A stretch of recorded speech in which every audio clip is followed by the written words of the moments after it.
दोस्तों बहुत बहुत स्वागत है इस वीडियो में।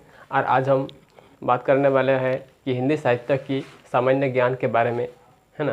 तो चलिए हम लोग शुरू करते हैं। तो सबसे जो पहला प्रश्न है कि हिंदी साहित्य के आरंभिक काल को आचार्य रामचंद्र शुक्ल ने क्या कहा था, है ना।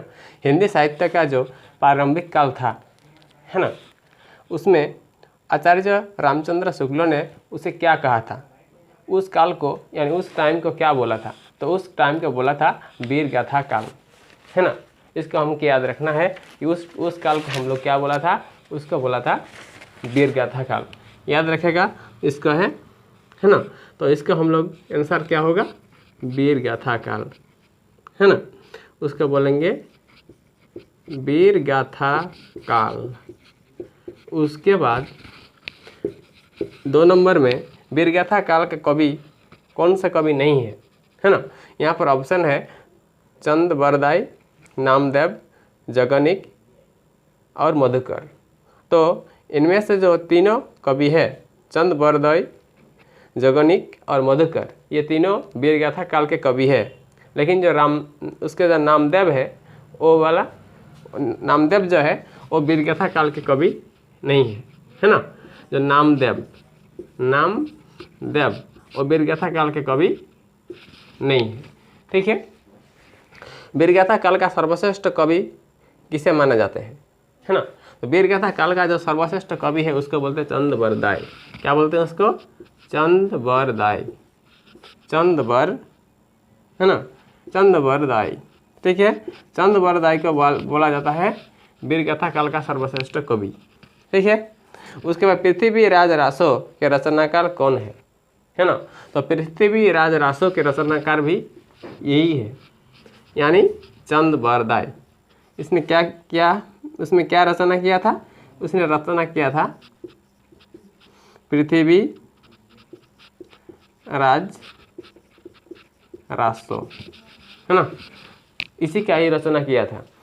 क्या रचना किया था उसने, पृथ्वीराज रासो का रचनाकार कौन था, वो था चंद बरदाई, ठीक है। कबीरदास की भाषा कौन थी, है ना। कबीरदास क्या था, कबीर एक प्रकार का मान लीजिए साधु था, है ना। तो वो साधु कड़ी था, है ना। जो कबीर था उसका भाषा क्या था, साधु कड़ी, है ना। मतलब ये याद रहेगा कि जो इसकी भाषा था क्या था, वो साधु था। वो क्या था, साधु था, है ना। हम लोग इस तरह से याद रखना है, नहीं तो याद रखना में मतलब बहुत मुश्किल होता है ना। तो आप लोग का याद रखने का ये हम लोग वीडियो बना रहे हैं ताकि आप लोग को अच्छा से याद रहे, है ना। उसके बाद है शिवा बाबनी के रचनाकार कौन है ना। शिवा बाबनी के रचनाकार कौन है, इसको बताना है आप लोगों को। वो क्या नाम है, शिवा बाबनी, ठीक है। शिवा बाबनी, इसके रचनाकार बताना होगा। ये जो साहित्य था, है ना, इसको कौन लिखा था। तो वो लिखा था भूषण, ठीक है। उस कवि के एक कवि है, उसका नाम भूषण, ठीक है। उसके बाद होता है हिंदी कविता को छंद की परिधि से मुक्त करने वाले थे, है ना। हिंदी कविता को छंद की परिधि से मुक्त करने वाले कौन थे। इनमें से ऑप्शन है सुमित्रानंदन पंत, जयशंकर प्रसाद, महादेवी वर्मा और सूर्यकांत त्रिपाठी निराला, है ना। इनमें 4 कवियों का नाम दिया हुआ है और बताना है कि जो हिंदी कविता के छंदों की परिधि से मुक्त करने वाला कवि कौन था, है ना। तो है सूर्यकांत त्रिपाठी निराला, है ना। सूर्यकांत त्रिपाठी निराला, हमको ये याद रखना है। उसके बाद तितली किसकी रचना है, तितली, है ना।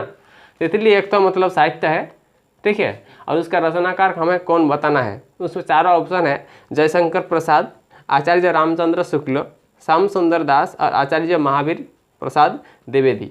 ये चारों में से कौन है तितली के रचनाकार बताना है।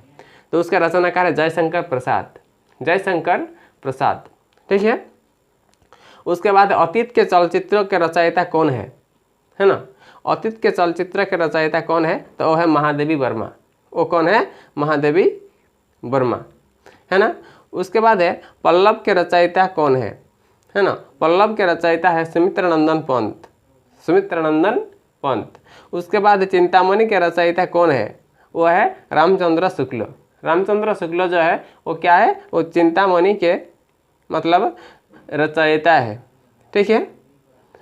तो ये हम लोग आज हमने सीखा कि 15 इसमें कुछ क्वेश्चन सीखा कि हिंदी साहित्य के आरंभिक काल को आचार्य रामचंद्र शुक्ल ने क्या किया था, क्या कहा था? वो वीरगाथा काल कहा था, ठीक है। उसका वीरगाथा काल के कवि कौन सा नहीं है? और नामदेव जो है वीरगाथा काल के कवि नहीं है। उसके बाद वीरगाथा काल के सर्वश्रेष्ठ कवि माना जाते हैं चंद बरदाई।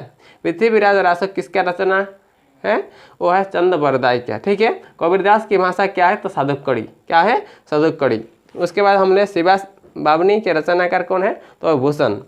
उसके बाद है हिंदी कविता के छंदों की परिधि को मुक्त करने वाला कवि कौन था?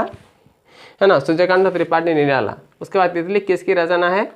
जयशंकर प्रसाद की। उसके बाद अतीत के चलचित्र के रचयिता है महादेवी वर्मा।